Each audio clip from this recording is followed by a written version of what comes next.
we can finally start. Ah, what a nightmare. Honestly, what a nightmare. Right, this was going to be a members only live, but TikTok has banned me till the 24th. So for 5 days, uh, for repeated failing to verify my account. Not account, my lives. So when you go on live, you get a little bar that comes up, and you're meant to just slide it along and confirm that you are live and that you're not, I don't know, showing a video or doing something that you shouldn't be doing. Thing is, I keep missing it because I'm so engrossed in talking that the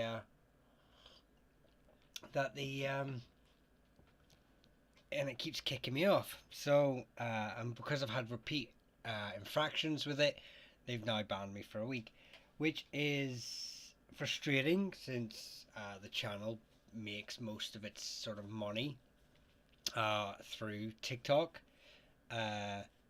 and uh, yeah, it's kind of been a bit annoying since it has the biggest viewership, the biggest reach, and it kind of is frustrating. But so I've had to just make this public live because I've told TikTok, basically I've put a story up on TikTok just to say the live is on here on YouTube if they want to come across. But obviously if I put it as members only, they don't, it's not cross platform, the memberships, so they wouldn't have access to it. So to keep it as fair as I can, I've decided to bring them across here. So we can only hope that people get that message, and don't feel like I've just left them in the lurch. This is TikTok just really, I get it though, I get it. I meant to do that part. If I want to be part of their platform, you have to jump through their hoops, but at the same time,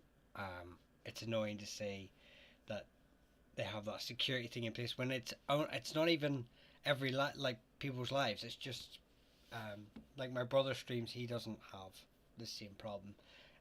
So I don't know, but regardless, we're here now. We're here. How are you feeling? Hi, Kat. How you doing? It's in my chest now. It's no longer in my throat. The illness. But I can handle it in my chest. So all that it gives me is a bit of a chesty cough, a bit of a tight chest. But it doesn't stop me from doing this. I can at least talk now without choking. So I'm on the mend. I don't know if saying your infection, getting upgrading from a sore throat to a chest infection is an improvement, but it certainly is for what I need. Use your phone as a timer. Yes, I really should. I really should. You mentioned that before as well, and it's a good point to do. Especially since I don't actually use my phone during my lives. That I wouldn't be distracted by it. I think so. I think yeah, that's actually a very good point. Um, which the only frustrating thing is that I won't be able to stream again for another 2 weeks because the 24th is when I head to Germany. So we have that problem. But sure, what can I do? Um, okay, so as is typical for anyone that's here who's not usual to the lives, when I do a members only live, I tend to do a bit of history on just general Irish history, and then we open it up to questions and family histories and stuff like that. I imagine it won't be as action packed as we usually have it. um, just because TikTok, like say, is the biggest reach. You normally have 600 people on a TikTok live. YouTube's normally a wee bit quieter. That's fine. It doesn't matter. But if you have any questions, we feel free to ask them, and we will crack right on. So I thought this I wanted to just sort of take us through a wee bit of history on the Iwina or Ivina or Hymeni or different variations of the name, but basically the tribal group in which the O'Kellys and a lot of other families, obviously within Connacht and North Clare, County Clare, their sort of history, origins, and it's a fascinating history. And a lot of families, I notice whenever I do my lives, you can sort of see the pattern with people descending from the Ornocht, the Enil, whether it be southern or northern, and the Iviner tend to be I suppose the three most common groups I get asked about, or their families sort of descend from. So I thought we'd just go into it and have a little bit of a deep look into them and see what we get, and just sort of expand people's sort of knowledge on a great topic, really. First things first, the map that I'm going to use in a minute, you'll see it here actually, comes from this channel here, from Patrick Glennon's channel on YouTube. So if anyone is part of the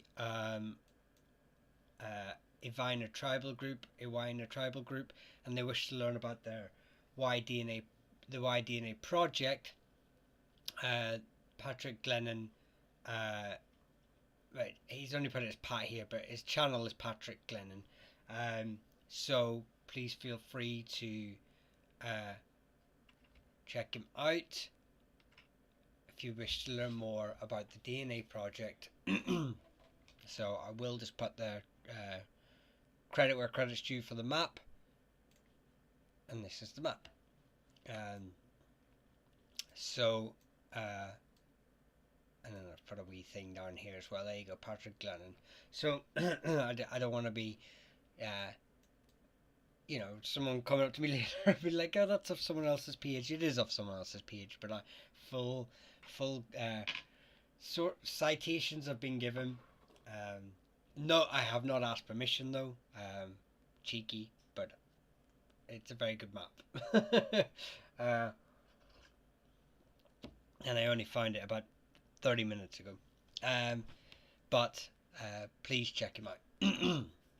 So yeah, we'll just jump right in then. So who were the Iwina or Iwina? They are a powerful and influential dynastic group deeply rooted in ancient kingdoms of Connacht. In discussing their origins, it's important to understand that much of what is known about early history, or early Irish history particularly, its origin legends tend to fall under the categories of pseudo-history or synthetic history. And these narratives were largely compiled by medieval Irish scholars, often with the aim of harmonising native myths and genealogies with Christian world history, such as the Book of Genesis, and they are considered a blend of genuine racial memories, folklore, and invented elements rather than strictly historical fact. And that applies to all sort of groups. So the kingdom of Iwina is believed to have originated in the 5th century AD, and tradition states that the lordship, including the royal titles, was bestowed upon Maine Moor or Iwina Moor by King of Connacht. Iwina Moor is recognised as the common ancestor of all the Iwina. Accounts suggest that his people, under his leadership, reconquered and settled in southern Connacht in the 4th century. A narrative preserved in the Life of St. Greelan, which is a manuscript. But before Maine Moor's arrival, the territory was primarily inhabited by the Sogini. And there's a different sort of origin story for these groups, whether they are Brittonic. We will cover later on in another talk, I'm sure. And the term, they're applied the term the fur bolgs in our mythology with the Tuatha De Danann, the Milesians, and the fur bolgs. And the term furbolgs is sometimes associated with the early inhabitants, like I said, and is considered by some sources to be a fiction of learned invention within medieval Irish history. Uh, Regarding the lineage of the O'Kellys of Iwina, who became the leading Iwina sept, they were traditionally said to trace their descent from Colla Dacrech, one of the three Collas, who anyone who sort of follows Ulster history and maybe is an O'Carroll or McMahon from the likes of Monaghan, we can get that wee map up there just a second. So this area here is traditionally associated with the with the occupation or the advancing of the three colours. Again, another group we'll have to cover on another day. While medieval genealogists link the O'Kellys to Colla Crich, an ancestor of, like I said, the Irish Gaelic Tribal Confederation, it's important to note that these three colours are part of the pseudo-historical evidence for northern incursions in Ireland. Modern genetic research suggests that the Iwina surnames may be related to other powerful lineages. This does not directly confirm descent from such traditionally cited ancestors, and it's important to distinguish the Iwina of Connacht from the separate lineage, the Iwina of Tepaha, which is on the other side of the River Shannon. Do you know what? I've been talking about my not losing my voice, and as soon as I start doing this talk, I lose my voice. So the Iwina Tepaha is here, and then you have the Iwina of on this side of Shannon. So they're both called the same tribal group, and they're both fine there. So, but they're not related. Because the Iwina on Tepaha descend from Maine or Vina, the son of Niall Nogalach, Niall of the Nine Hostages, basically, with, like I said, no genealogical evidence of a close kinship between the two groups. The territory of Iwina is also known by variants, like High Many, Maine, and it typically encompassed the southern parts of modern County Roscommon, northern parts of Galway, or the modern part Galway County.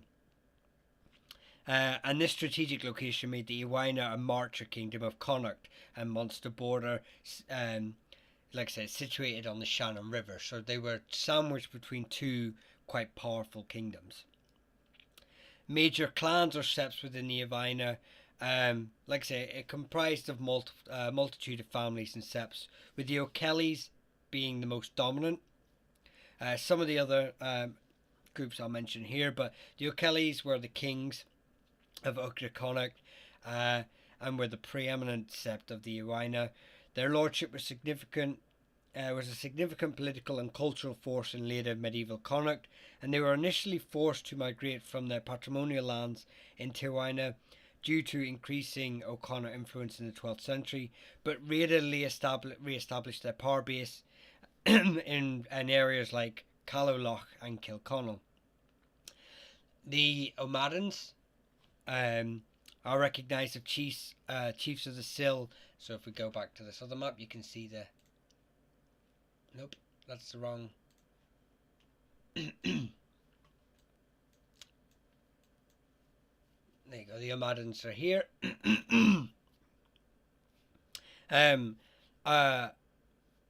Are recognised as chiefs of the Sill, Anna and frequently mentioned as chieftains of Iwina as well. The O'Mannin or the O'Mannings are chiefs of Sohan, located in County Galway.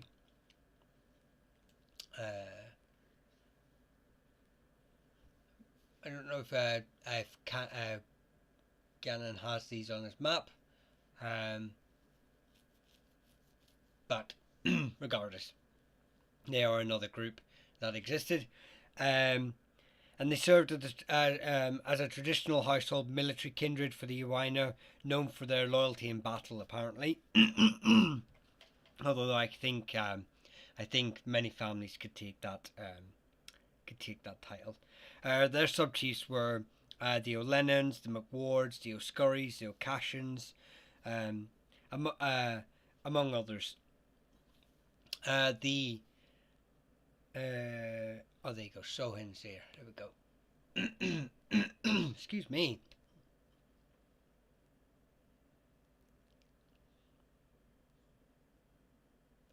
We go. Oh, we had a glitch here. Just is everyone hearing okay? I just want to make sure.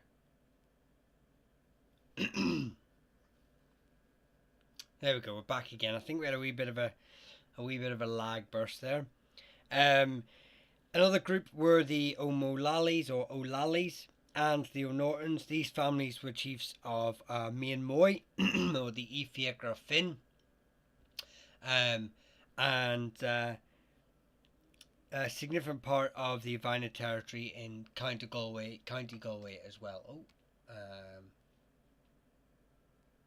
what happened there?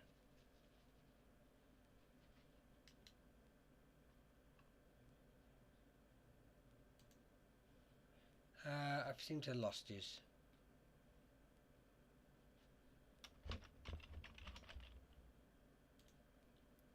Oh, goodness gracious me. We still here, guys?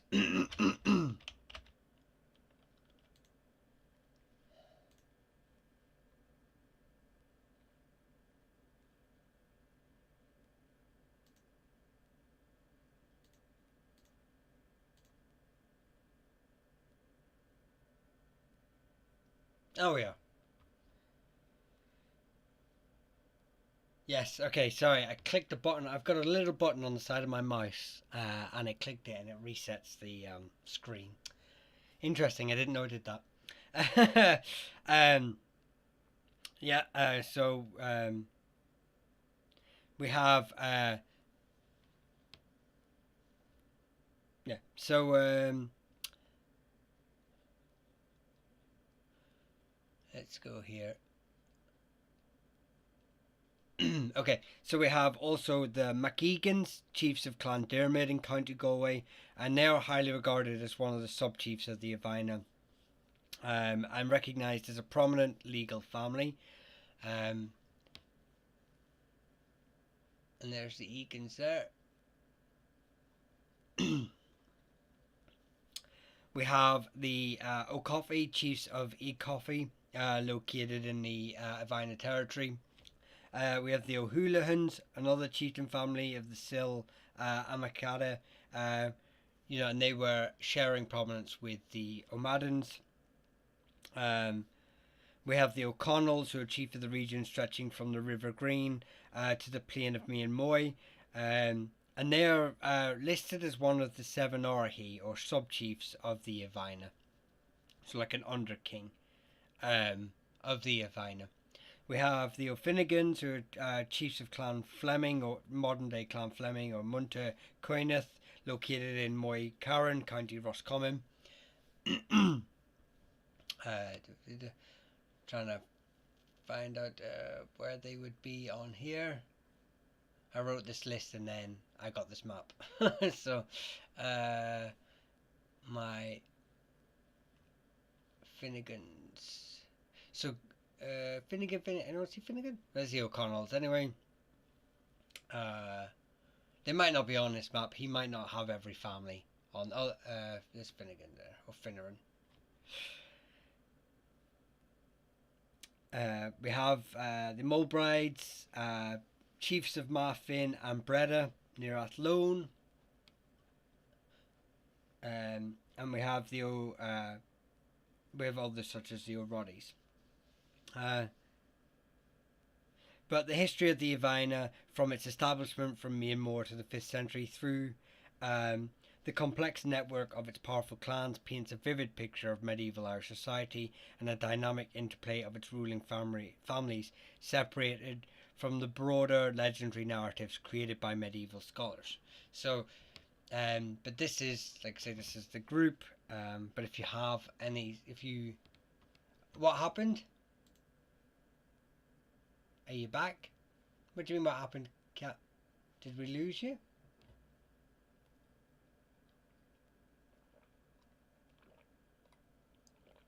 Was it buffering? Hello Dave, how are you doing? Hi Sean. Yeah, I'll get to the Dohertys in a minute. Like I say, all these lives, all these member lives are just I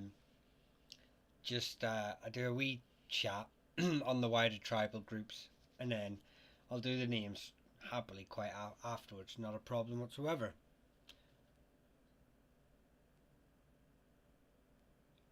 Earlier question. Oh right, sorry. I was obviously too busy chatting that I hadn't looked up to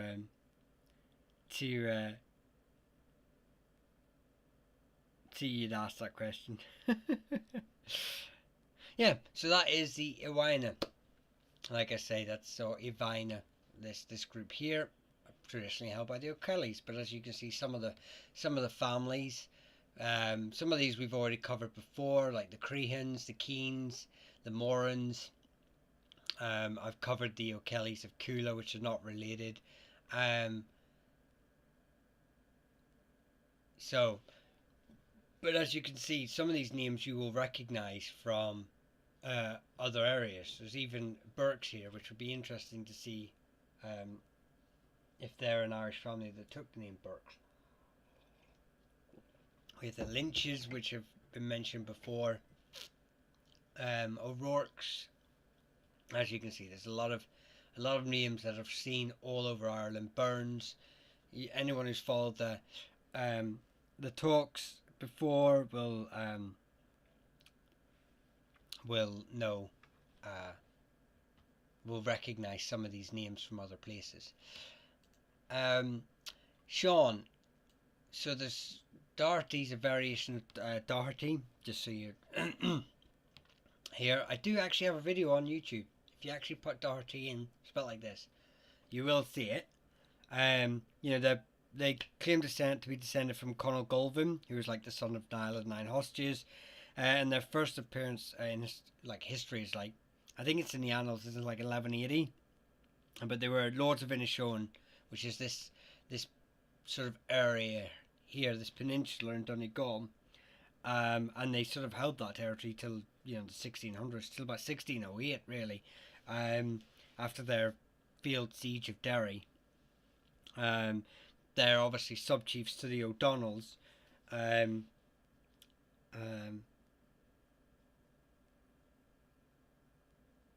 But yeah, that's the O'Dohertys.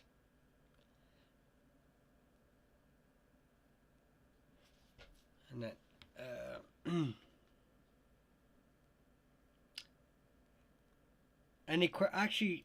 Kat, you must have any questions you've been sort of wondering about since you've read that book on the O'Sullivans? Is there anything you maybe, because I know you were saying that you were a little bit unsure on some of the terminology. So if there's anything I can sort of help you with that, and anyone else who has any questions of Irish medieval history, please feel free to ask.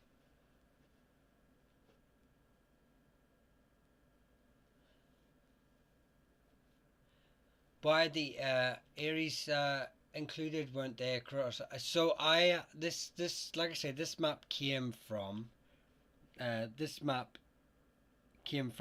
me get the original, from another YouTube channel, and he has quite a lot of, he has Burkes in there.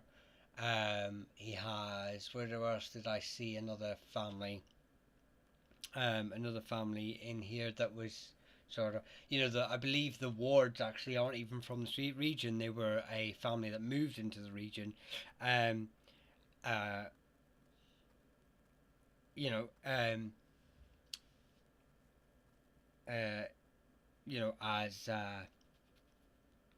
bards for the Iwiner. So this map is just, I'm just guessing he's showing some of the prominent families that live within these lands sort of at any one time. But yeah, I mean the Eyre family are very successful Protestant family. and were given lands after, after 1652. Um, yeah, and they're definitely a sort of plantation family, but I don't know why he's just put them in the map. But I think they're still, they would. This map is very similar to the kind of map I would do anyway, where you would have families from all over, different. Doesn't matter on the migration group or how they got here, um, because obviously they will have history connected to the area. So,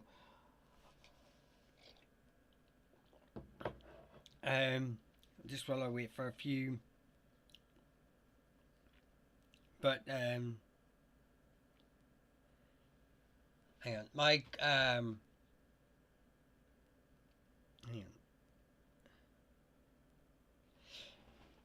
on, my grand aunt back in Idiot told me that the Murrays of Ireland were connected to the Silmurray from this region.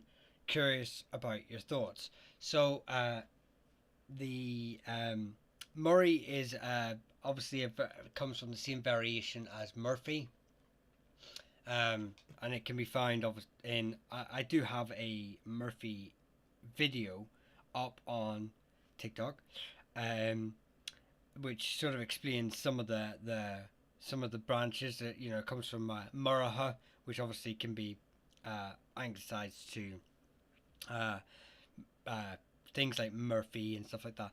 Actually, the group from that area of the Silmurray or association with the Silmurray, um, uh, they actually do, yeah, there's a branch of Murphy, so it's more than likely an anglicization of the name, which is already Murphy is already an anglicization name, but the branch actually comes from Sligo. They are related to the Silmurray. They come from a clan Tumulty, which is a branch of the Ebruin I, or Ebruin A.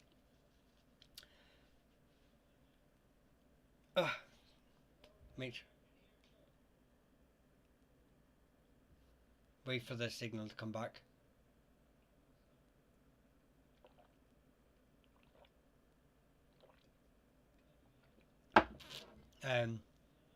So let me know when the signal comes back.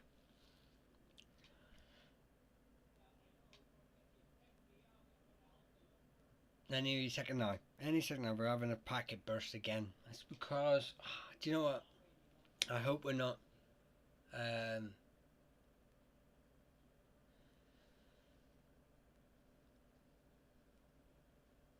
are you get Dave? Are you still there? Like, are you still getting signal?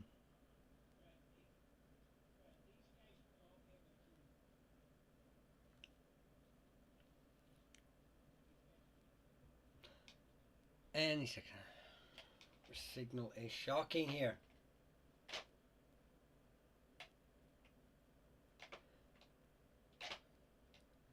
Okay, we're back. We're back. Yes, okay. Now it's just I get this warning. I get this warning that pops up. So you'll be glad to know I get new internet very soon, in a couple of days.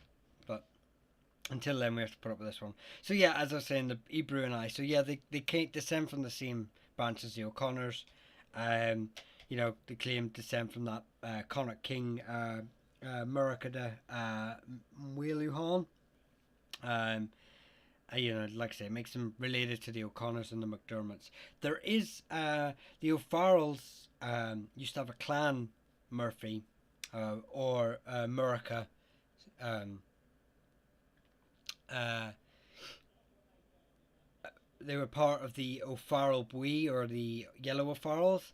Uh, I've never found a connection between that, whether any families took that name later, and that maybe we have a Longford branch of Murphys, but it did exist in early history, medieval history. So, it is interesting that way. So yes, your great grand aunt was very correct.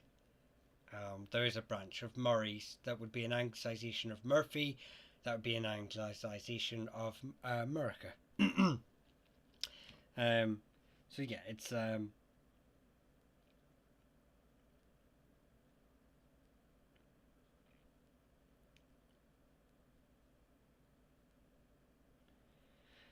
Expand on Knockgraffin. Yeah, Knockgraffin.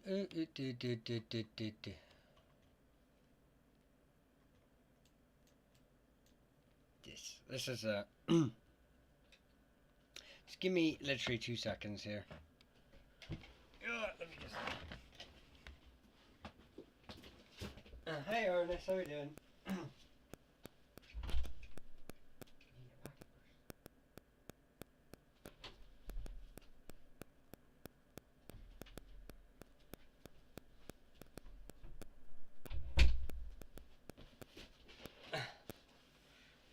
Okay. Sorry about that. I was just trying to check something on my router. Yeah, just so just a bit more on not Raffin. Yeah, it's like the hill of Raffin. Um, uh, Apparently, if I remember rightly, Keating does a bit of history, so it's from this area of the map. Really, it's just south of Cashel. And Keating did some uh, uh, research on it, or had mentioned it's associated with kings of Munster in the 3rd century.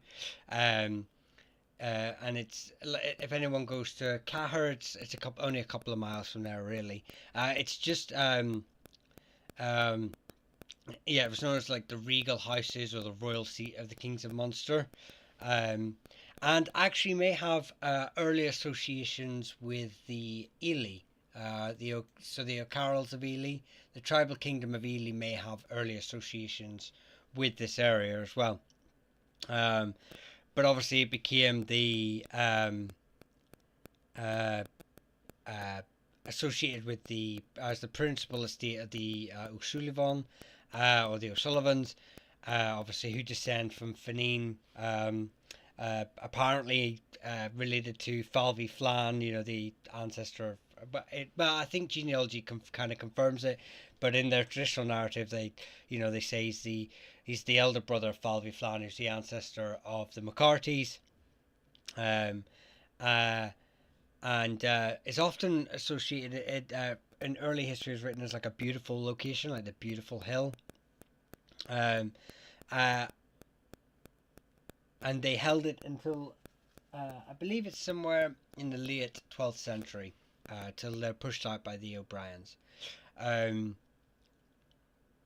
and obviously, it only really consists of a large moat by a rath, um, and they believe the moat to be Anglo-Norman. So, but yeah, so there's not a lot of history on. Uh, there's not a lot of history on the area. I don't know if there's been an archaeological dig on it. But it's certainly, if you are in O'Sullivan, somewhere that I would highly recommend, as it is the ancestral area of your family. Love the channel, great source of information. I'm descended through the family online from William de Burgh, 3rd of Ulster, 4th Baron of Connacht, forever stored Elizabeth. That's fantastic. Do you know what? When people have that sort of connection to these, and almost verifiable connection, to be able to pinpoint yourself and your ancestors in history must be a wonderful feeling. I cannot do it with any of my family. But to be able to sit there and actually have basically a Wikipedia page on your ancestor must be truly amazing. I'm very jealous. And obviously the De Burghs came along in 1172 with Henry II, and they were granted lands in Ulster. They held Ulster. The De Burgh coat of arms is actually what the original coat of arms is associated, or still is associated with, the Republic's counties of Ulster. And most families obviously incorporated the Red Hand to legitimise their rules. So I paused reading the book because I need. Oh yes, that's right. I was looking for a book for you. I forgot I was doing that the other day. For a book that was simply. I did read. I was looking through J.P. Mallory's book to see if it was if it could be used as a beginner's book. uh, and I can send you some. What I'll do, Kat, is I can send you some screenshots of of um I can see some screenshots of the book and see if it's something that would be where you're kind of thinking in your mindset. Dave, no, you're welcome, Dave. No worry. Um, where's County Roscommon? It's here. This is County Roscommon. Just here.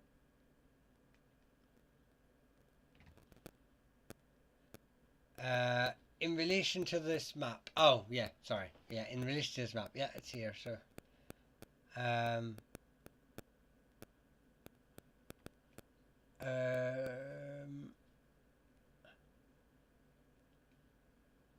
I'm having trouble reading the purple on the map. Yeah, purple on the map is plantations family. So families that came across in sort of like the early modern period. Came across sort of late 16th, primarily 17th century from Scotland and England.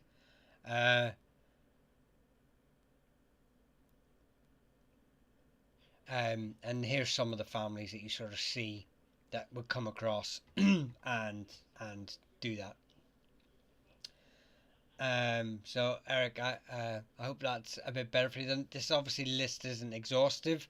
There are this is a work in progress that we work through some of my lives. Sometimes I plug away at it when I've got an hour or two in the evening. And then here's just sort of some names just to give you an example. This will obviously fill out a lot more as time goes on, and you'll probably end up with more with a map like this. Um, so yeah.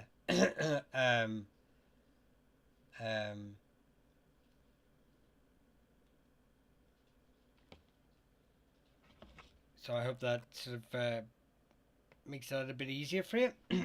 But if you have any questions, Eric, please just ask away, and I'll happily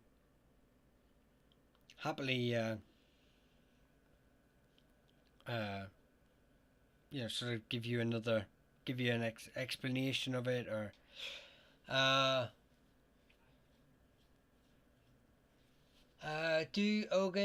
Owen, my uncle was George Owen. He was an archaeologist.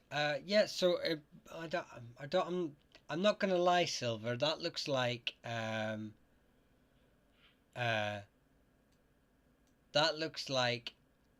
one of various of two names, because you have the MacEgans, who are, is it pronounced Egan or Owen? Because that looks like a variation of two names, Owen and Egan. Uh, uh, um, so if you'd let me know the phonetic way of saying that, because I don't know if that's Egan or Owen. That's a very very rare spelling of a name. So if you just give me some sort of phonetic breakdown on how that's meant to be said, and I'll know then if it's one of the one or two.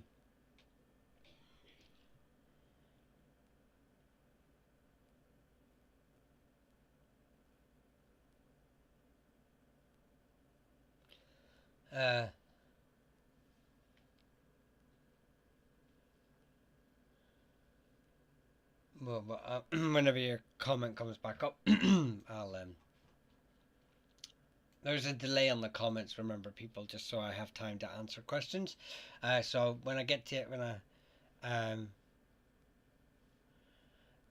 could you let me know if the McManus sept of Fermanagh, Maguires, who were Tierna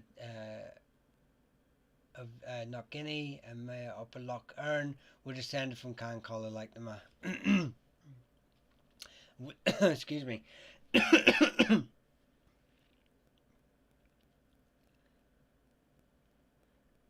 Yeah, so choking to death there. Yeah, so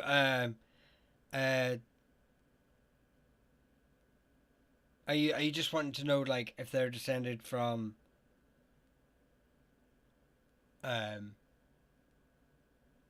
from an Septa the Maguires and a major mayor of Upper Lochern were descended from Clan Collar. Yes, so I mean, like, I'll break this down into a few segments, so I just sort of make this a bit easier.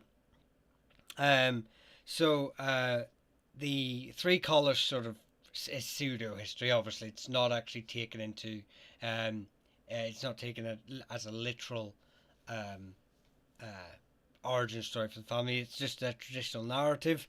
It's there's a lot of discussion to be had about the three colours, and there's a lot of competing debate about the who they were, what they were, um, and their impact on the area. So yeah, the Maguires themselves are traditionally a branch of the Federation of Archela, so associated more recently with the areas of like Monaghan, but obviously the Kingdom of Archela kind of expanded into most of southern Ulster, and the Maguires are traditionally a branch of the E Lugin, of the E Cormac, of the Crimhon. Um, uh, uh, but yes, you're right. They are associated with an island actually up in the McManuses are associated with an island in Upper Loch Earn, which I believe still holds the townland still holds the name Ballymcmanus. Um, and I also believe they have a Crannog that's still um, not in use, but you can go see the island that was a Crannog, and we have a record of it actually being a McManus. Um, uh, um, it's an artificial island. So yeah, and they were closely associated with the McGoverns in the area too. So, but yeah, they are a branch um, of the Maguires, Macaulays, Breens, Donahoes, McMahons, Maguires, all these sort of Gurries, they're all sort of related to each other in Fermanagh. There's obviously McManuses from um, other parts of the world, other parts of Ireland too. Uh, but if you know you're descended from them, um, okay, sounds good. Yes, I'll do that, Cat. Do Agan? Yeah. Oh right, yeah, I've already asked that. Plantation, got it. Yes.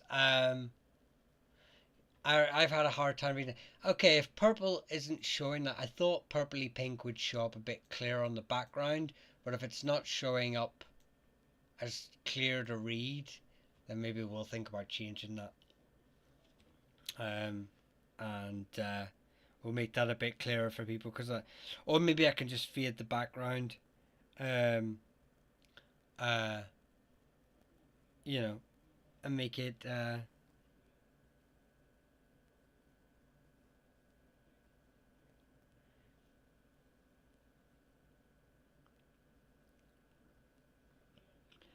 Um, Ogan Nobber Meath. So the Ogan's from Nob. Yeah, I know how it's spelled silver. The problem is, look, is it like Egan or is it like Owen?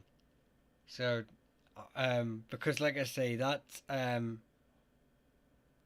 not aware of that spelling of a name. It looks like it can be one of two names. So, um, I'm gonna guess. Do you know if you're not entirely sure, like what presume I presume is a variation of Owen. It looks more like Owen than Egan, so what I would probably presume is it's a variation um,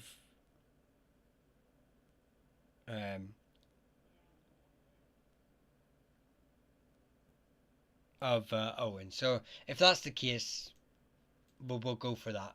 And then if it's not, um, Are they planters or is it an unusual name? No, the way it's spelled is an Irish variation of the name, so it's most likely that they are um, an Irish family. And normally it would be spelled like MAC, obviously for Mac, and then EOGHAIN. But it gets anglicized to like McOwen, McCowan, Ewan, Owen. Um, it gets anglicized to a number of branches. There are branches found in Roscommon. I believe they were related to the O'Madens. So they're part of the Iwina group. There's McOwen's found in Fermanagh, who but who are a branch of the Moonies, I believe. So there's quite a few, and then it gets obviously anglicized to other names like McKeown, which is again, I think, is the variation of the Fermanagh branch is obviously McCowan, McKeown. You have McKeowns in all over Ulster primarily, from Armagh to Monaghan to Tyrone. There's quite a few branches of McKeown found in those areas. Each one coming from a different descendant. Some are from the Neil king groups related to the O'Neills. So it's quite a common name. And then you obviously have plantation names as well. Owen is quite a common name for Welsh families coming across. So it's quite a well spread name. If you ever have an understanding of where his original family came from, you might be able to locate it a bit better. But yeah, it's definitely an Irish branch, definitely an Irish name. But they're related to the three from Connacht, and also they're related to the three wider king groups, like I say, the Archellans, the Neil, and the Iwina. So depending on which line he comes from would defend who he's from. Plantation, got it, thanks, yeah. Beautiful map, just couldn't read what it said, thanks. No, it's like I say, it's just a wee project I'm working on to help people get a better understanding. Ancestry DNA really helped me. Highly recommend it in your channel. It'd be great for learning about family. No, Ancestry DNA are rubbish. I mean, don't get me wrong, they're great for tying links to people, but their DNA testing uses autosomal testing, so it doesn't really give you paternal. So I kind of work genealogy. I'm not so much into genealogy, more medieval history with families' involvements in it. But obviously we know that medieval history is the surnames are patrilineal in Ireland, so autosomal testing doesn't really work around that. Also, their websites, their history of surnames, whenever you click on their, the O'Neills or this, they're normally garbage. But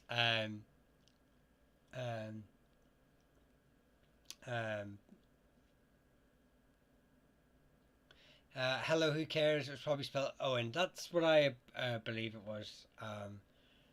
Yeah. So I'm not, but I do think Ancestry is great for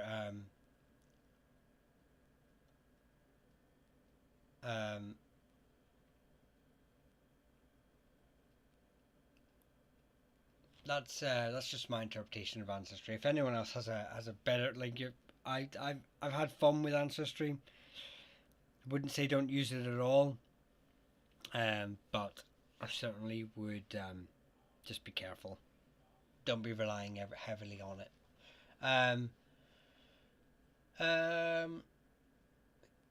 Well, my name was Owen before it was married, so there's a lot of them by now. Yeah, Google George Owen. He dug up north in the 60s. It was perhaps interesting. I mean, the name sounds familiar, but like I say, I presumed it was Owen, like the Irish Owen. And I certainly will Google him after this, because I'll probably have a look at his wee paper on the on Knife. Definitely will. It'd be interesting to see. I don't actually read enough papers on archaeology, on which I really should. I really should read more papers on them. But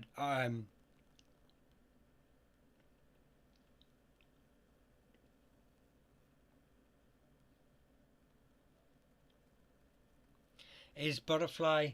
What about butterfly? Is it English? Um, I have never in the history, uh, ever heard the surname Butterfly, and it sounds so silly because you would think that actually, yeah, there would be a surname Butterfly, um, but I've never heard that. I'm. If I haven't heard of it, it means that it's not going to be found in the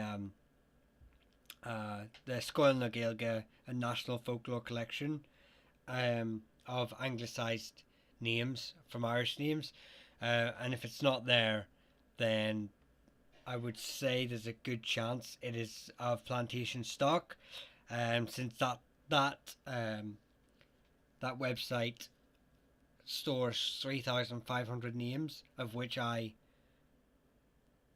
know a lot of them, almost most of them. So, uh, but that doesn't mean that the name doesn't exist, as in a family hasn't anglicised the name to Butterfly. But certainly I'm not aware of it. So I would say it's probably a name that's come across later.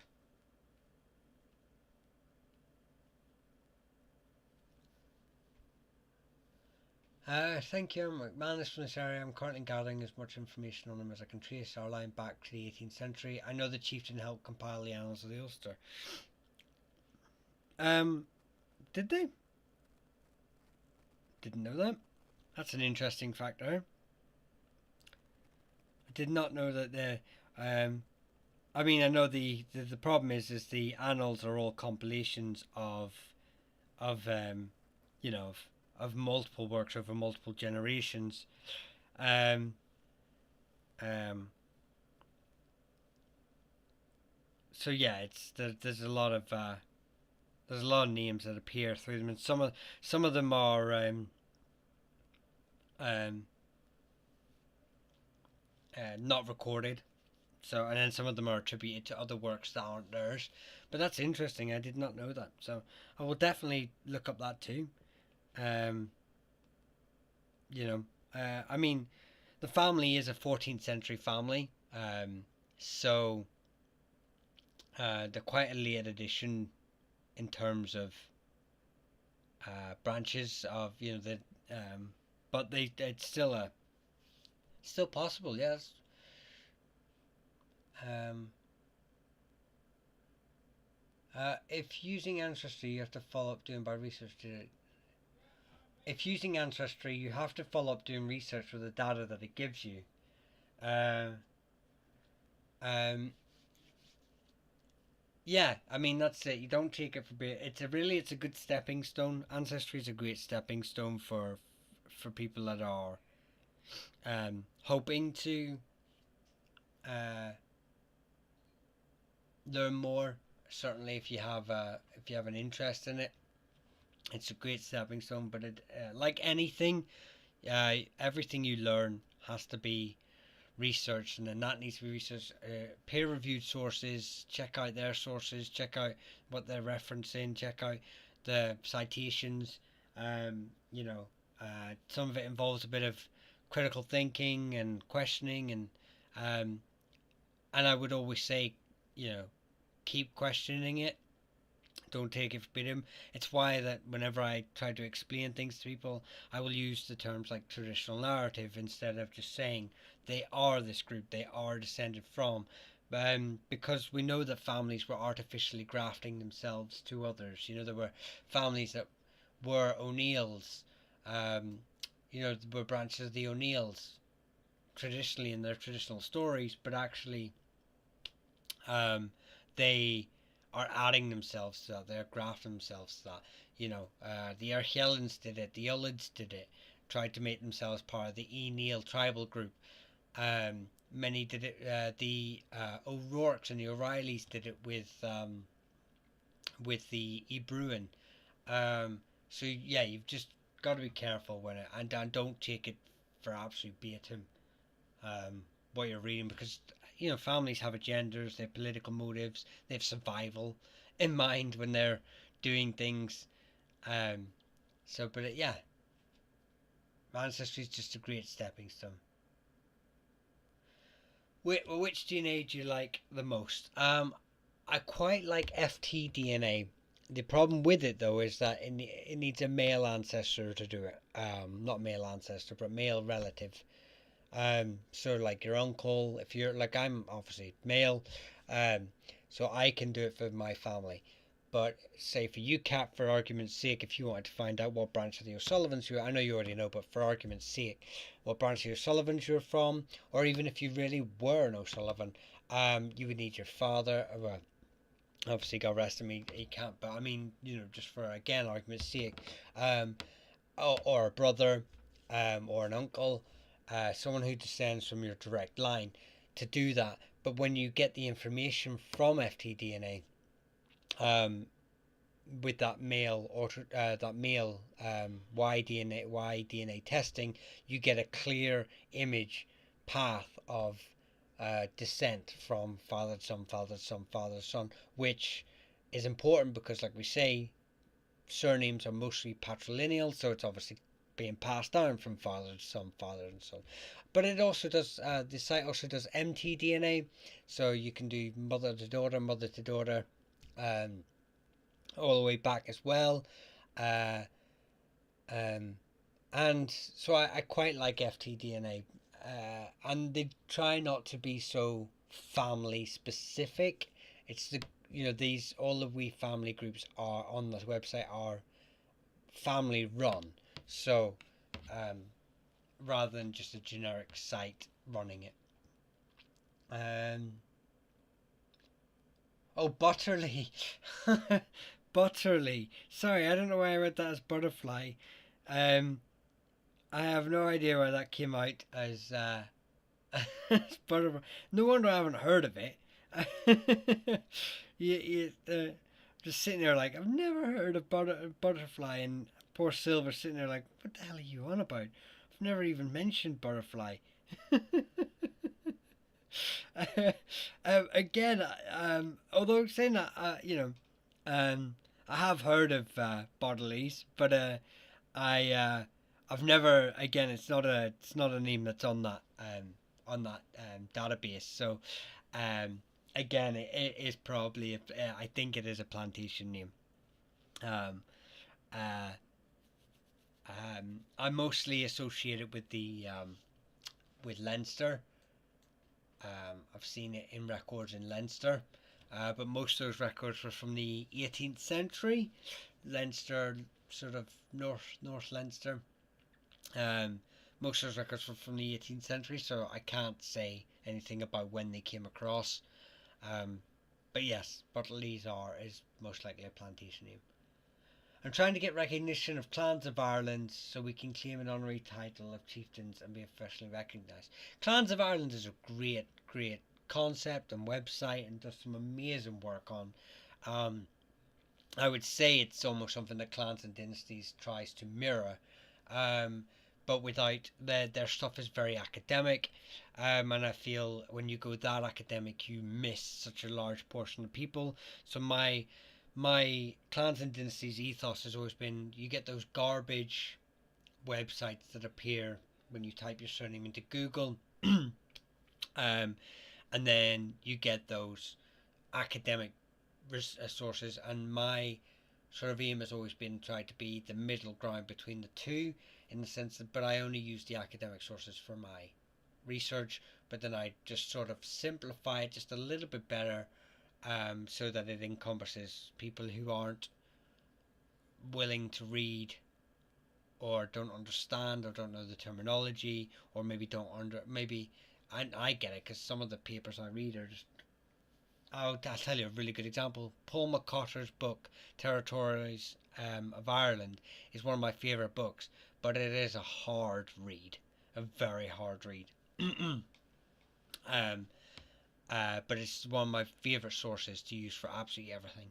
Um, and he's one of my favorite academics and historians. But yeah, so I've always tried to be the middle ground between that. Um, but I wouldn't know the process in which you'd have to go through and get recognised. I'm surprised they wouldn't recognise the McManuses. Do the McManuses of Roscommon already have a Clans of Ireland sort of recognition? Um, or do they want to just keep you encompassed within the Maguires?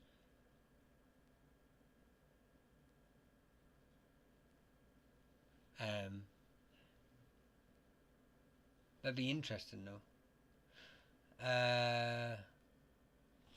Whether I'd definitely be interested in that process and seeing how that works out. Please keep me up to date on that. That'd be.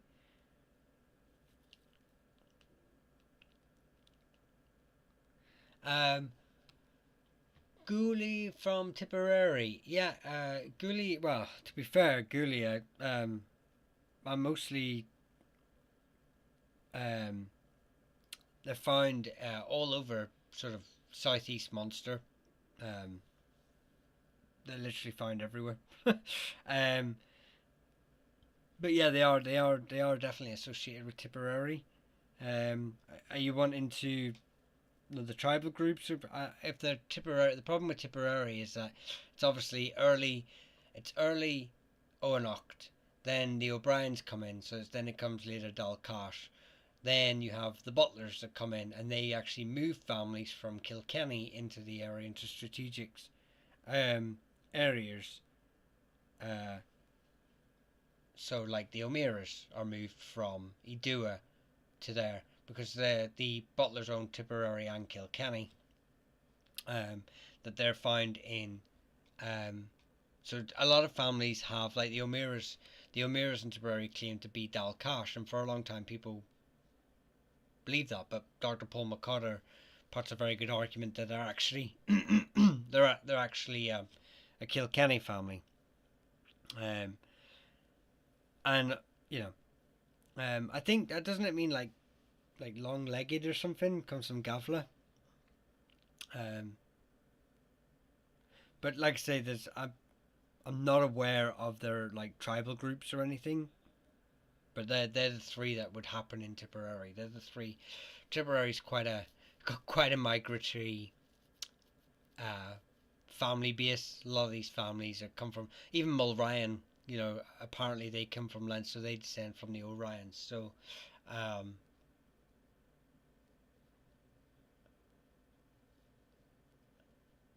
um, yeah. So you can just see the movement that's happening constantly through Tipperary. I've hired a professional in genealogy, and thanks for the advice. I'm new to this. Well, I mean, anything I can offer on the family of the history, doing research, um, I'm happy to do it. But it's not so much the genealogy and um, more the history of the area, the history they'd be involved in.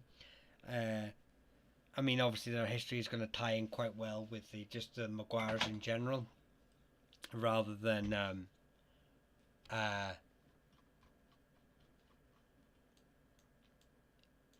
anything the Maguires up to, the McManuses are going to be up to too. And I'm pretty sure most of the online stuff tries to push you towards the Roscommon family, just as much as. So if you need someone to help differentiate between that, I'm quite happy to do that. Um, that's not a problem. Um, the O'Daly's from Waterford. It's quite a the specific Waterford branch. I know of the ones in Longford. I know of the ones in Ulster. Um, the ones in Ulster claim descent from the Eneal, Northern Eneal, and the ones in Longford claim descent from the Southern Eneal, part of the actually the Ivina fucking, oh, swearing there. Uh, excuse my French there. Um, from the Ivina Tefba, who again obviously still descends from Nal Nogla. I wonder if I'm going to get told off by YouTube for swearing there. That was a Freudian slip. I'm quite a. My time in the army, unfortunately, has made me. I do have a bit of a, a bit of a thing for bad words. um. Hang on. Let me see if I've got anything on the O'Dailies in my notes. Oh, I do. I do indeed. The O'Dailies of Munster are part of the Muntabari, so they're part of Carbery O'Dailies holding lands in West Cork. They were granted county in Muntabari by the Lord, by their lord centuries ago in exchange for serving as chroniclers to. Okay, so they're associated with Carews, the Carews in Munster, in in West Cork. So I don't know about the Waterford branch, but if they're, I'm guessing you're just saying your family are from Waterford. See, this is information I write down, and then haven't had time to remember yet. Haven't read it enough to learn it. But yeah, they're fine. Like they say, it's down here, which isn't, I suppose, isn't too far away from Waterford actually when you look at it.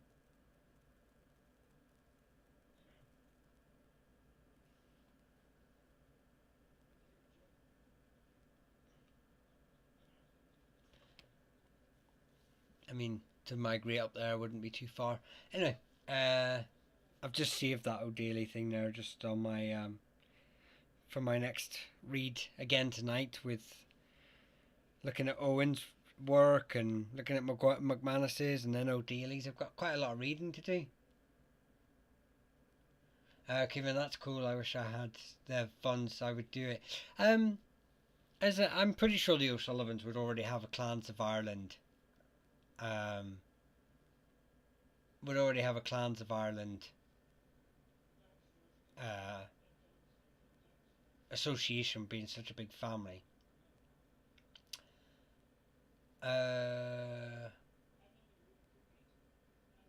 Cahill Og McManus was his name. Oh, is that the original progenitor of the McManus surname? Can you use existing DNA like from Ancestry for this site? For which site? Oh, FTDNA. Sorry, I forgot what we were talking about. Yes, you can. You upload your FTDNA on there. You can, and it explains. Darlene explains how to do it as well. It's just copy it. You download it. When you come to download a file, as a specific name. I think it's like KSV or something. KSV file, and you just upload and then re-upload. I did it on my phone, so it's not a hard thing. You don't need a computer or anything. Plantation. Some other name was a planter. Nothing wrong with being a planter. All families were planters basically at one stage in some form or another. O'Neills weren't from this part of Ulster, you know. Fitzgeralds, Burkes, Butlers, probably the three most influential families. They came across and planted. You know, and then, if you find yourself leaning towards republicanism in some form or another, we all know that the plantations families were heavily involved in the 1798 rebellion. So, so I wouldn't be so upset about them being a planter family. We were all interconnected. Nothing wrong with immigration and migration. Natural part of human history. Thank you a lot. Took a lot of saving. Hope it pays off. Yeah, Caveman, if there's anything I can do towards the research, I'm happy to help. I don't have a lot of free time. but um, but if whatever free time I do have, I will happily put towards any research I can. Tribal group I heard originally from Meath, Westmeath. Yeah, so Shane, if they're from Meath, Westmeath, they're going to be associated with the Southern Neil group, who are obviously claim descent from. Let me get a map here. So this area, this land here, is associated with the Neil, Southern Neil. But just because they're within the tribal lands, like I explained earlier, a lot of families can graft their ancestry to them. So, and I'm not aware of actually it's stated anywhere that they actually are associated with them. We have we've had a lot of land taking and families being moved there over the centuries. So some of them are earlier than the Neil.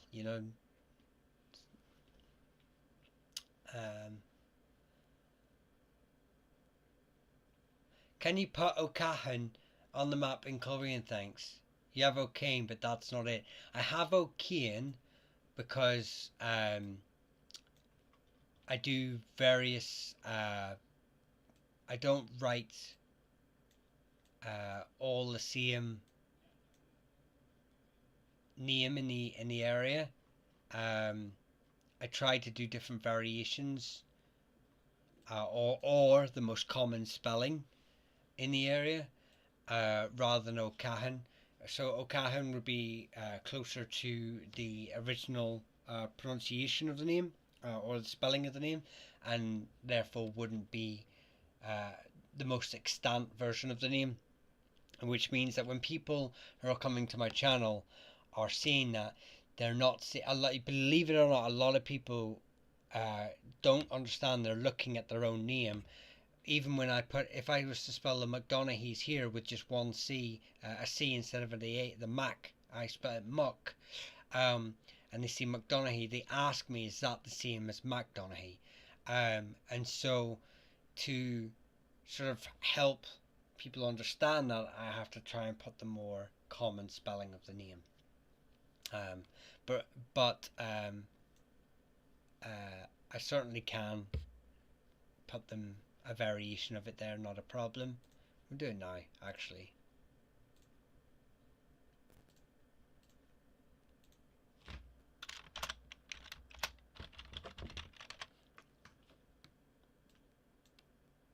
We'll get them in. I'm not one for saying no, there you go, and then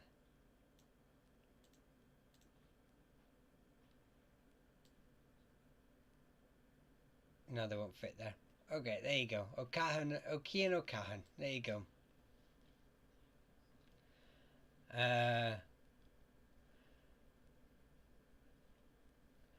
For the swear tip jar, yeah. Don't if I had one of those, I'd be skint within a month. Yeah.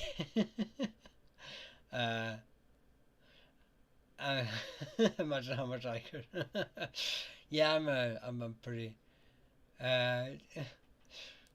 Thanks for all being okay. Carries were English. I believe they were Welsh. I believe the Carries were actually Welsh, and they're associated with Munster a lot earlier with the Tudors.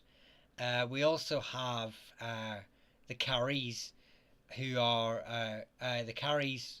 Sometimes anglicise the name to Carrie. So, yeah, you do get Irish Carries as well, which I'm sure having that name and the association with the family is it's almost like having the anglicisation surname Cromwell.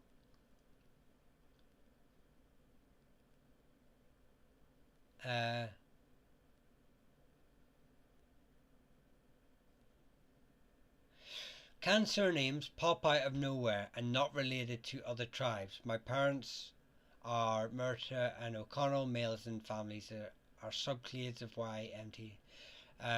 Which doesn't surname. But yes, so there are literally 100 ways in which a surname can appear. Um, you have, obviously, we'll start with the first one being non-paternal events. So these are things like assaults that result in a baby, or affairs, or all the kind of like abnormal sort of things that just happen in human life, unfortunately. um, and result in pregnancy, which then results in um, an effect in the DNA marker whenever people are doing their DNA, and they're like, hang on a minute, we're Doyle's, and we're not related to any Doyle in the area. When they do that test, you have families who are taking surnames almost erroneously. So I've explained this before, but obviously in the 16th century, 17th century, after the Tudor conquest of Ireland and the subsequent Cromwellian and other invasions into Ireland and the plantations, a lot of families changed their names, um, and whether that was anglicising them, whether that was just dropping the Macs or the O's, they were changing their names. And also, believe it or not, some people didn't even still have surnames. In the 16th century, they were still using um, patrilineal surnames: Michael, McShawn, McPatrick, McJohn, McPatrick. That would be my sort of thing. My surname would just be Michael, McShawn, McJohn, McPatrick, and that would um, and so that existed too. So you're having individuals who, um, you know, 150 years later, or 200 years later, in the 19th century, 18th century, 19th century, when we have the Gaelic revival, who are trying to reclaim their Irish heritage, are doing it erroneously, put in O's where they shouldn't be, put in Macs where they shouldn't be, claiming descent from families that they're not descended from. And that can be due to, like say, whenever a great example is the McCarthys. How many people claim to be McCarthys of the Owenacht, the most famous Owenacht family, and most famous family in Munster, and probably one of the top five most famous families in Ireland. But as I show on my TikTok and YouTube video, there's O'Carthy's, there's McHarts and O'Harts, who all have been anglicised to McCarthy. That now you have these people saying, I'm a McCarthy from Sligo, and yet my family are from, but my ancestors are from Munster. How did they end up here? And you have to sort of tell them, well, they're not McCarthys, they're actually O'Harts.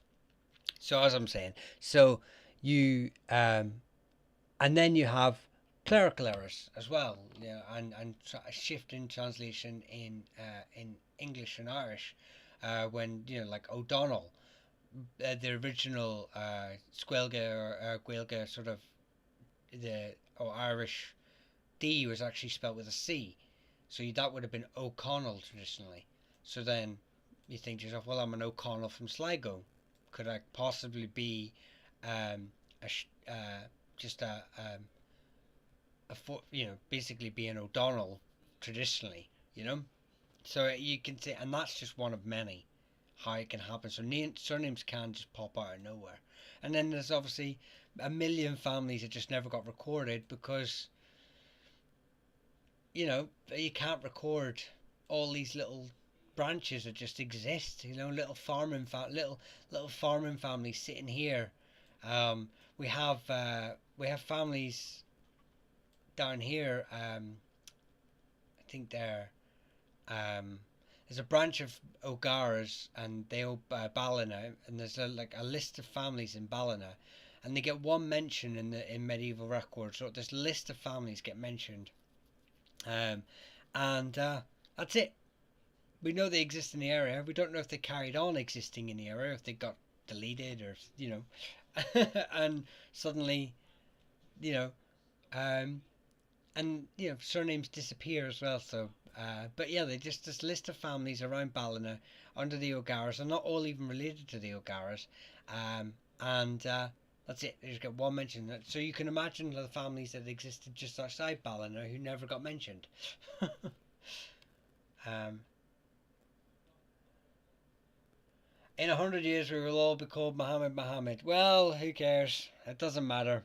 You know, 1,000 years ago, 2,000 years ago, we were saying, "Oh, we'll all be called Jesus." It's just we'll all be called Philip whenever the Normans came. We'll all be called it.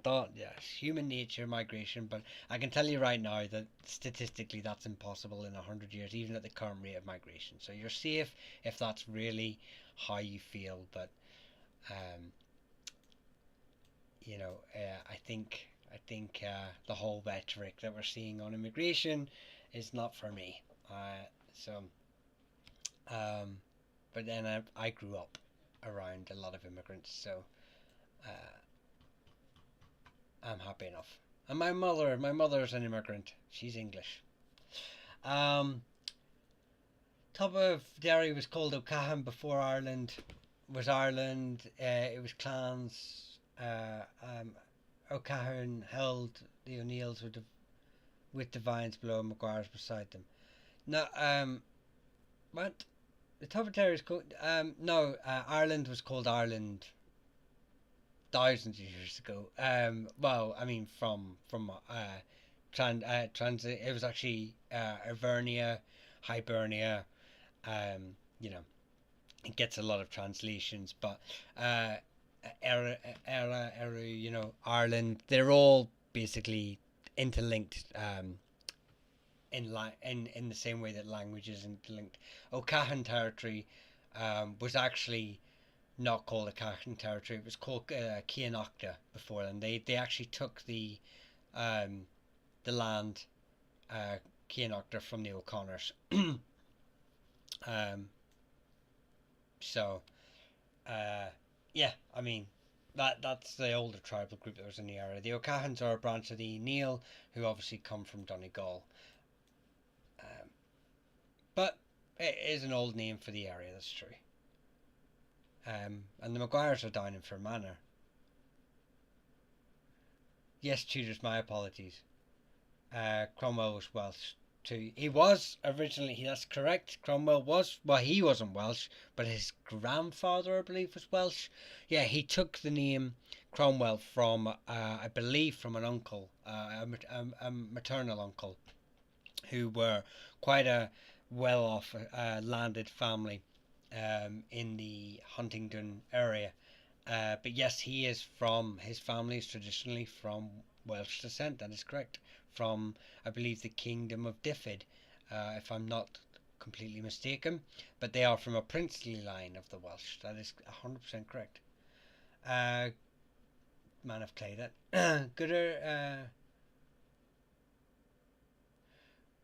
Good early evening. Hello, Johnny Half. Just east of O'Hare International Airport, Chicago. I did not know there was an airport called O'Hare in Chicago. I have been to Chicago. I might have even come in on that plane, on that airport. I do not remember. Um, yeah, I did Route 66 a few years ago. 9 years ago. Um, Time fly. And obviously it started in Chicago. Um, uh, Sorry, I didn't clarify, but Cahan Og McManus was the chief. Oh, right, was the chieftain of the clan during 1488 to 1498. He helped compile the Annals of Ulster. Oh, right, okay. No, that's all right, caveman. Obviously, when I'm talking, I'm normally about 2 or 3 comments below, depending on how long I spend on a comment waffling. That it can sort of make it a bit hard to remember where I was up to on a point. Um, so yeah. Uh, yeah, it can be uh, a bit sort of. It's not you, it's me. You're not the problem. I am. I believe I've seen I believe I got told that by a girlfriend once. Um, Cronin. Yeah, you're right. Cronin is just outside Cork City. Well, they're actually a little bit further down, but yeah, they're related to, I believe, like the O'Learys and the O'Driscolls and part of the Corcalera or Corcalera, depending on your pronunciation, who were an early sort of tribal group in Munster before the rise of the Oanachta.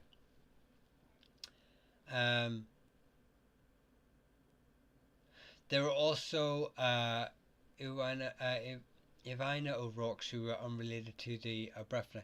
Yeah, but I believe they are mostly Muckrourks, and I thought they were. I thought the Muckrourks were Ivana Tethma, not Ivana. Um, uh, you know, Roscommon line. I thought they were that group, so they're related to the Southern Neil. I've got them down as Macrourke, which is a more common variation of the name, but obviously it does get anglicised to O'Rourke too. But I didn't want it to confuse with the O'Rourkes of Ulster. So yeah, but I mean, if they are part of the, it's part of the other Iwina, then I can obviously update my brain on that. Gaelinga and East Mayo are related to the Oanachta through. Yeah, see, you were saying before about the Maguires being related to the Oanachta, and I literally went out and researched that, and I have found no connection whatsoever. In certainly in any of the papers, I know that obviously we have different interpretations of Irish history pre-5th century, with obviously, if I have this correct, man of clay, without sort of misinterpreting your interpretation, but you are a you sort of associate with the Milesians and Firbolg, and you accept them as part of Irish history, whereas I see that as pseudo history, a mythology. So again, I don't know if that's where you would originally sort of were taking it from. Their ancestry comes from an ancestor in pre-Oanachta, but again, I'm not aware of the Oanachta's relationship to anything in Mayo. Very interesting. Thanks for the long answer. No, you're very welcome. It could have been longer, and I hope it was understandable, and not too waffly.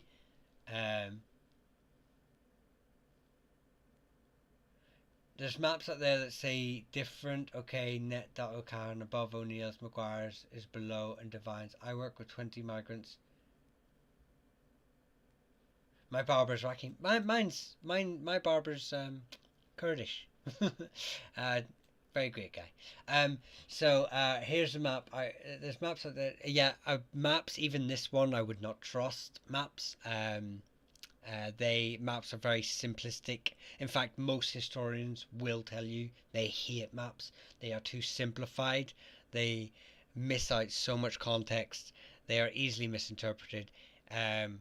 But the Maguires are on this map very accurately put, in the sense of they are from Fermanagh. Divine is also, well, Divine has 23 variations of the name coming from multiple sources. But there is a very famous branch of Divine from Fermanagh, which would be the ones that probably end up on most maps.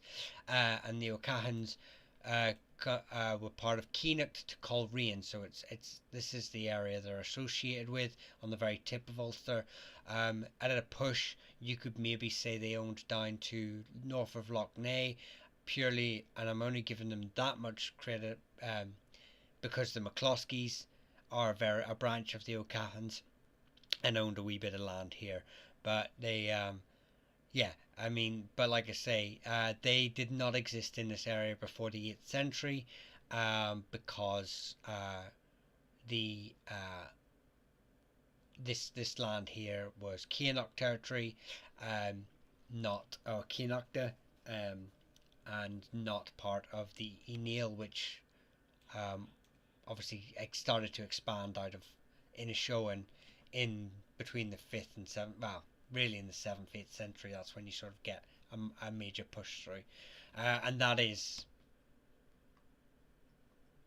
easily researched. If you want sources or papers, I'll happily send them. Yeah, we spoke about this, Manaclay. You missed the first part of the talk. The Ivina are descended from Colla de Creachia, from the kingdom of Achiara. They moved east to Galway in the 5th century and took territory of the Firbolg. Yes, again, like I say, Manaclay, we obviously have different interpretations of that. And you know, in their traditional narrative, they do certainly associate themselves with the three colours, and I'm sure we would have different interpretations on what the three colours, or who the three colours actually were. And not only us two, but so would many others, because obviously I know there are multiple arguments about where the three colours descend from, and you know, and I think I even read once about a Roman connection. You know, uh, and obviously, like I say, you have the Sogini or the Sogain group in that area. You have, which are associated, which I've spoken about, which are associated with the Firbolgs, and um, um, but like I say, on my channel, unfortunately, I associate that with pseudo history rather than actual history. But um, but you know, uh, again, it's pre 5th century. My area of study tends to be from, actually, my area of study, my area of expertise would be 8th century to 17th century. But my area of study is from 5th century to 17th century. So, but I'm primarily focused on the formation of surnames. So really, I kind of get up to my best sort of area is the 10th, 11th, 12th century. But obviously a lot of names, a lot of surnames take their origins from earlier ancestors, and a lot of genealogies sort of are written from the 5th century. So, yeah.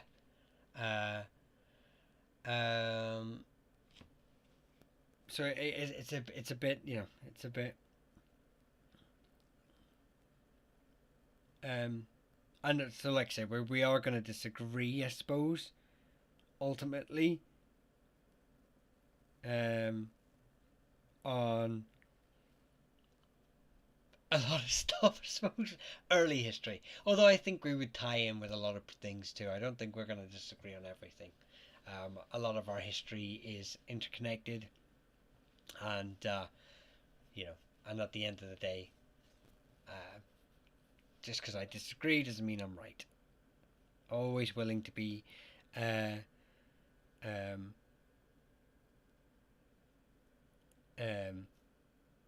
given sources to read up.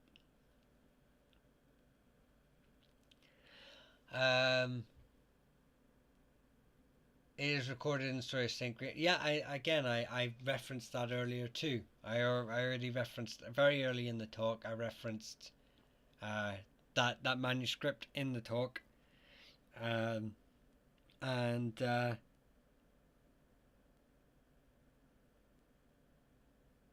you know, so I don't dispute that it's been written down and the narrative exists. But I also heavily agree with the fact that Irish medieval genealogists, or genealogists, but monks were heavily editing the work, and a lot of our history has been fabricated, especially when it comes to genealogies, for political reasons. This is well documented, and even where it's not well documented, if it's happening everywhere else, likelihood it's um,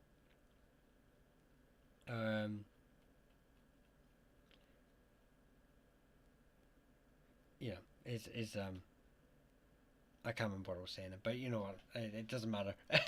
It's just that's the argument that we you know, all genealogies are edited, so um, they were Christny, aka Picts. Yeah, I mean, but then that's such a loaded term, Christny being Picts. It's such a people just associate it with Scotland, and therefore they were British or they were Brythonic, or and it really just dumbs down the actual really the complex nature of Ireland. It's the same with the term Gaels. Um, you know, and again, I know we would disagree on where the Gaels came from, um, because you obviously, I believe, I don't want to put words in your mouth, but you believe in the Milesian migration into Ireland, or Mila Spain, and therefore, you know, they come from Spain. But I again do not agree with um, the this migration, and I don't agree with the you know, Brogan's uh, children coming across to avenge Ith, and um, you know, but Picts, like I say, it's such a um, uh, and Cruithne and their association is such a loaded term. Yeah, the Cruithne are strongly identified with the Picts in, you know, Irish historical tradition, both um, you know, linguistically and geographically, with various sources sort of referring to them sort of almost interchangeably, and tracing their presence in both Ireland and Scotland. But like I say, the precise like historical and ethnic relationship, especially concerning whether the Picts were primarily an Irish group or a distinct Scottish one, you know, it's been really subject to um, reinterpretation among scholars for a long time. Um, uh, you know, and it's like I say, you just end up feeding into this like uh, nationalistic view. Um, you end up with like the likes of like you, and you got to be very careful, because then you end up going down really weird paths, like the I'll call him a scholar and historian because he was, and he was a very smart man. Was the likes of Ian Adamson, um, who I think is um, uh, basically one up from aliens built the pyramids. Um, they were located in both countries. They were. They were. They were. Um, you know, we are an island of a million migrations. It's been ongoing since the Neolithic era, and so is Britain with from Europe. We are associated with the British, well, and even using the term British, you know, I'm not on about the Britons. The Britons and the British are not the same. It's not a continuation. That you know, the Britons do not exist anymore as a society or cultural group. The British are just continue with that name, or revived that name, um, but you know, the same way that they are European, you know, French or German or whatever. So it's we nobody's homogenous. Uh, I know the Maguires broke away from the Archela in the 10th century, and the 13th century became. Yes, that's correct. Archela owned most of South Ulster, um, and then they broke away. So, as Man of Clay sort of would say, that we have these sort of, we have the Archela, uh, um, Kingdom of Archela. You have the Kingdom of what was originally Ullid. Um, Now, probably Man of Clay and me would disagree on who are the true Ullid. Um, so we have the Ullid, who are the Cruithne, and then eventually the kingdom split in half by the Dalfeatuk, and you have the Dalriata, and the Eachcovo. That's split because the kingdom's been split in half. These sort of become um, autonomous from each other, with the Dalfiatic in the middle. And these two groups are associated with the Crythni, or especially in their royal families, their leadership. Um, and then the Dalfiatic are almost Gaels, as it were, but I support the Dalfiatic being the true Ullid, and therefore the true Ulsterman. Um, but that's another argument for another night. Sure, we'll do a members live on it at some point. And then, like I say, most of these groups are totally, the political system in Ulster is completely obliterated by the advancement of the Aenil, who sweep across in the 7th and 8th century. And then it shifted again with the arrival of the Normans. And then it shifted again in Antrim with the arrival of the MacDonalds. So it's a continuous sort of political changing. um,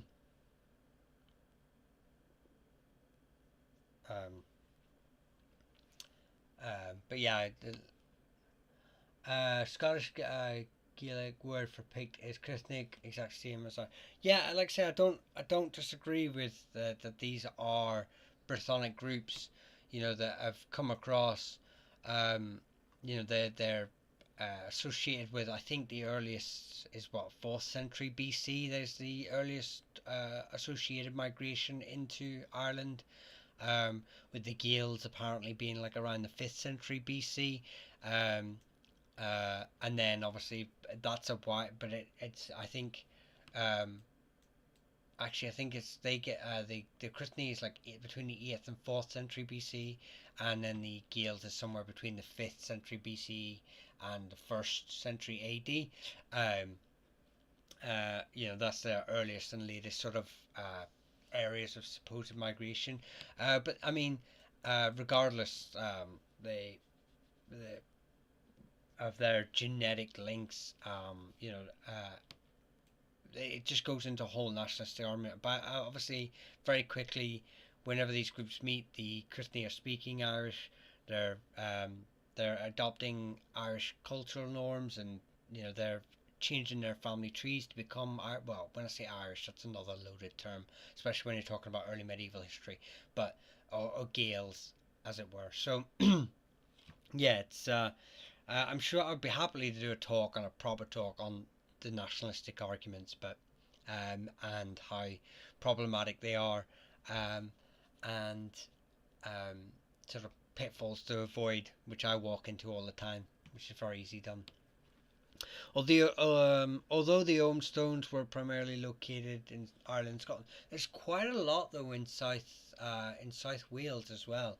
Um, there's a lot of Irish association with South Wales, um, and the study of Ogham stones is quite interesting too, and how they originated and where they, because obviously it's Kerry that has the highest concentration of Ogham stones, um, or surviving Ogham stones. Um, so, but they're found all over, and then it's the southeast, I believe, south of Wales, and then I believe it's actually the northeast, not even the traditional Gaelic centre of of Gaelic Scotland, which would be the Highlands and the Argyll, especially, maybe even Galloway as well. You could put that in the argument, but it's more the Midland East, is Aberdeenshire, that sort of has the highest concentration, right in Pict heartland. So it's very interesting. Um, Exactly, nothing is homogenous. Exactly, and that's why when you've seen arguments about migration even today, it's a little bit ridiculous. Just because our history is not homogenous. None of us have been homogenous through time. Nimor and Firth, that's correct. Yes. um,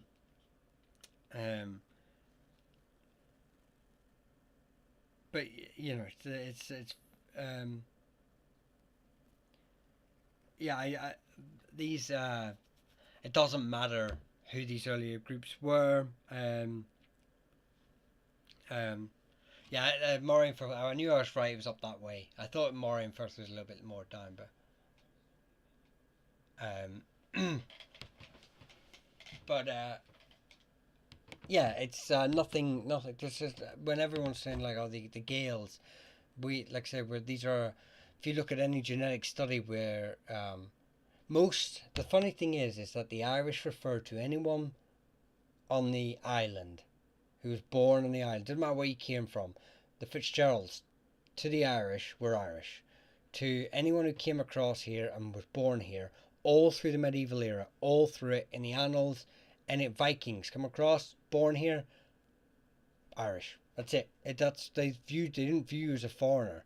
Um, if you're speaking Irish, if you're adopting the if you're living on the island, if you're involved in anything Irish, you're Irish. It doesn't it's only if you're coming across here and you have associations with. In fact, Philip of Irish Medieval History did a really good video on this a couple of days ago, and I would go check it out on one of his shorts, and just on how they viewed nationality, almost proto nationality. They didn't view it the same way that sort of people view it today. And then even on the outside world, people, if you were speaking Irish, you may not have, if you didn't know any other language and you spoke Irish, but you didn't associate with Irish, like individuals today who are raised in another country, they viewed you as Irish, and originally in early centuries they were viewing you as Scotai. You were a Scotai because you were speaking Gaelic. It's interesting how it's all changed, but like I say, but then all of the genetic makeups that make up of all that are just you've got groups coming in from all over the world. Yeah, Philip is great. Don't ever tell him that. Don't ever tell Philip he's great. Tell him he's got a fat head.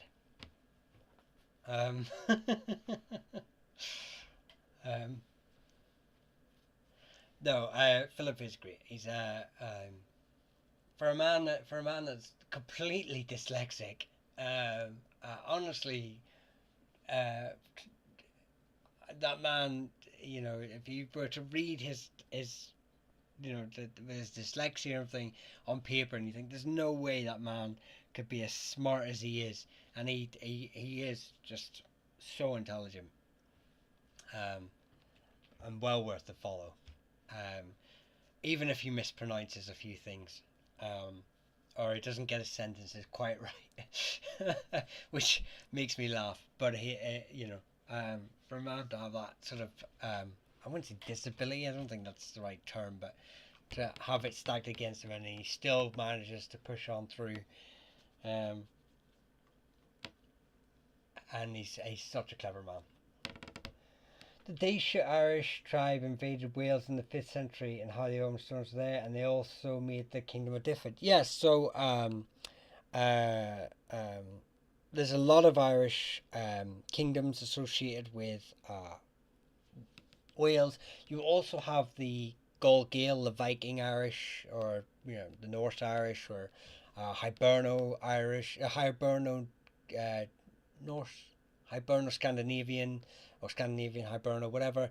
All these sort of group, the cultural and genetic mingling of Norse settlers and Irish people, and they had kingdoms in Wales too. We also have long traditions of backwards and forwards from Wales, cultural backwards and forwards from Wales too. There's been a long connection with Wales,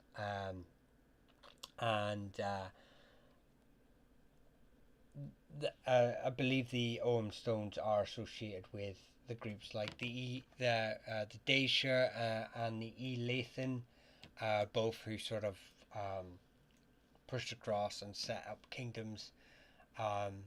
Although even then, there's a debate on what that migration looked like, whether it was colonialization or an invasion, or something other. You will find that actually most historians hate the invasion argument for any cultural change or dynastic change within royal families, or because it's so simplistic and it's almost too easy. And as anyone who studies history will know, it's never that simplistic or easy. Um, so a lot of historians really try to avoid that straight off the bat, um, without clear cut annal, peer reviewed, not peer reviews, um, you know, uh, current sources and evidence of battles, and contemporary. That was the word I was looking for.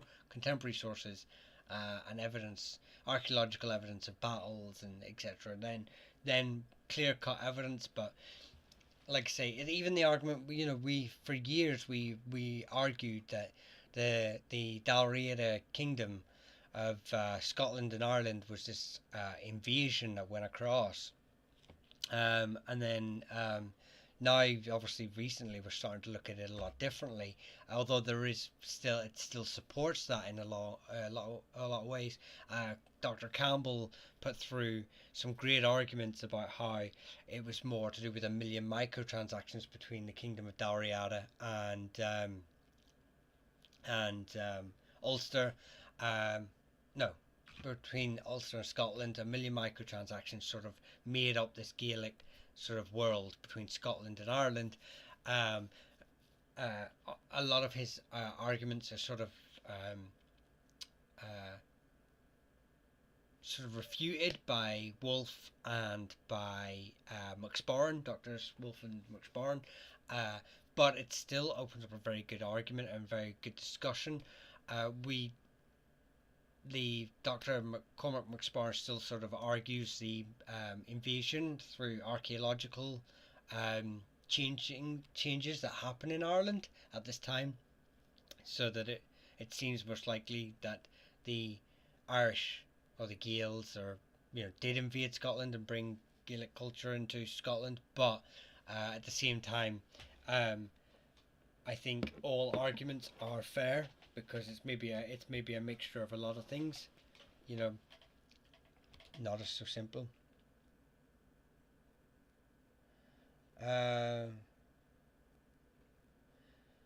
The Onocta used to use the Dacia soldiers. They conquered Clare from the Fercabri and later became the Dalcash. Yeah, I mean, there's the Dalcash. So you have Onocta groups in the south. You have Dacia group in the northeast. We do know that obviously the Dalcash were more likely from a Dacia lineage than the Onocta, and they fabricated their Onocta link later when they became kings of Munster. I'm not sure on the I've never researched that movement of people and how it happened.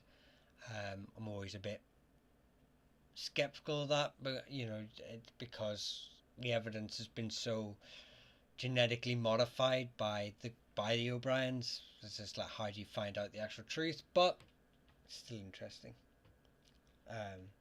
But I will definitely look at it again anyway when I start studying Munster again.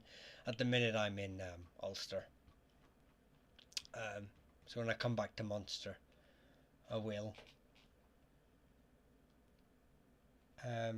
Lots of mingling in disputes as well, such as life. Life is interesting. It is said that the Dacia were the first in every battle and the last die. I mean, anything attributed to families like that and tribal groups like that, I tend to put in as a bit of romanticization. Certainly, families did hold prominent positions within battlefields, and I have no doubt that the Oanocta would have tribal groups they relied on more than others, due to familial links, due to politics. Most of it will be due to politics rather than ferocity in battle, since all families were ferocious in battle, all people were ferocious in battle. Speaking as a veteran who has experienced battle, battle will change the anyone, um, and will bring out the worst and best in anyone. And I don't ever believe that there were more vicious or more heroic families than others. I think whenever they went to the battlefield, everyone performed as well as they could in any given experience, as anyone would in any life or death experience. Um, the reason the Dalcast got into the power is because Cormac MacCullan returned home to Munster one day, great his own people who snubbed him, so he cursed the Anoctor and blessed the Dalcast. Again, too much information um, to be for the time period for it to be, for me to take it quite literal, considering when you actually read about other individuals of the time. I mean, the Dalcast are a nobody until, are effectively a nobody until Kennetig, which is how many centuries after their links to the Dacia. So again, it seems like later propaganda.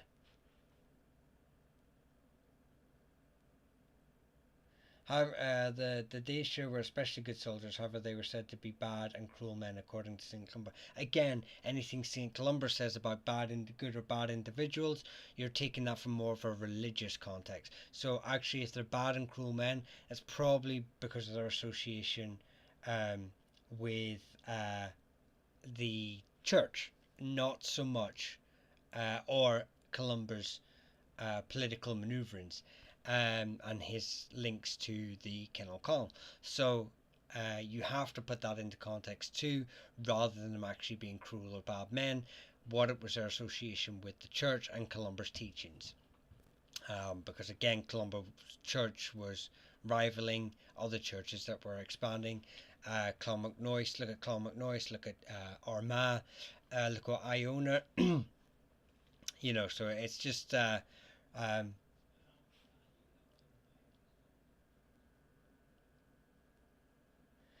they still are Clare people, I mean enough. Well, I'm from Ulster, right?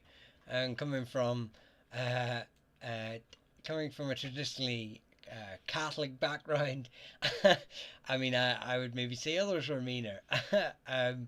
But I don't really believe that. But what I'm saying is, tell me a tip man doesn't disagree with, you know, an Offaly man. A Clare man doesn't disagree with a Galway man. We are known for being. Look, if you any of you follow hurling um, or the Gaelic football, you will all know that there are villages a mile apart that hate each other and think nothing of the worst of each other due to tribal roots going back centuries. Was Kilconnell Prince? Was a Kilconnell Prince as well? He was. That's right. He was associated with the Kilconnell. He was part of the Sil Lugda up in Fanad.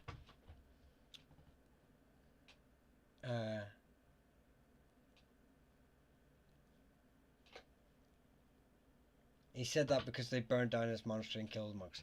Which families were doing? That's another misinterpretation that people need to understand, is that we associate the Viking. Look how the church writes about the Vikings in medieval history, and how this, there are these heathens, black foreigners, and all this sort of all the great wording they use against them. And why? Because of their attacks on the church. But the funny thing is, the Irish are doing the exact same thing. And this is why you get these groups that are associated. They get these bad names. They get these, bad and cruel people, bad and cruel men. Because these people are burning the churches. And then these families that are associated with the churches are then obviously writing about this. And like I say, but it's nothing to do with how the people really were. They were not doing anything different to anyone else. It's just when you annoy certain people in certain positions and they have the ability to change other people's perceptions of you. Um, but anyway, this is so yeah. So, but that doesn't mean that the issue were any different to any other Gaelic group, Irish group, whatever interpretation, whatever word you want to use. They are all good and bad in every single one. And for anyone that can point to me a bad group of people or a bad family and prove to me a good family, I will just literally show you any the same family in a bad light and the other family in a good light. It doesn't matter. There was good and bad people all through history. Families are complicated. Branches, they branch out. That's what makes our history interesting, in my opinion, which is why I'm so interested in families and tribes and clans, because they're fun. But anyway, that is me, 12:30. That's a 2 hour stream, bang on the 2 hour mark now. I hope you had a good stream, and thank you for all your questions. Man of Clay, Cat, always a pleasure. Joshua.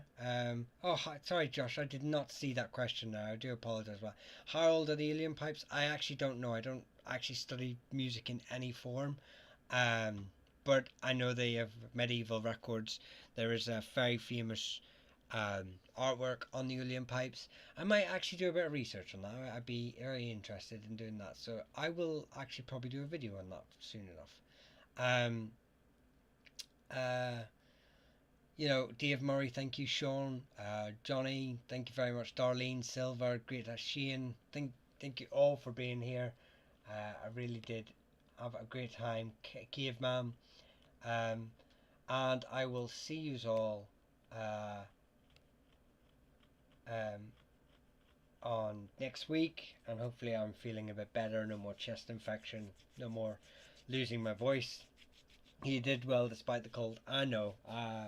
The cold's a bit of a nightmare, but if I get it out of the way now, I won't have to worry about it. But I am away on the 24th for a week, so you won't see me from the 24th to the 1st. But I can promise I will be doing plenty of research in the meantime. But as always, thank you so much. No, this is not the last live till the 1st. No. I leave on the 24th, which is a Thursday, I believe. So I will probably get a few more lives in between then. Over the next 4 days. Probably Monday and Tuesday. But it won't be the last live, I promise. I'll let you know when it's the last live. Will probably be on the 23rd. But so take care of yourselves. Good night. Slán go fóill.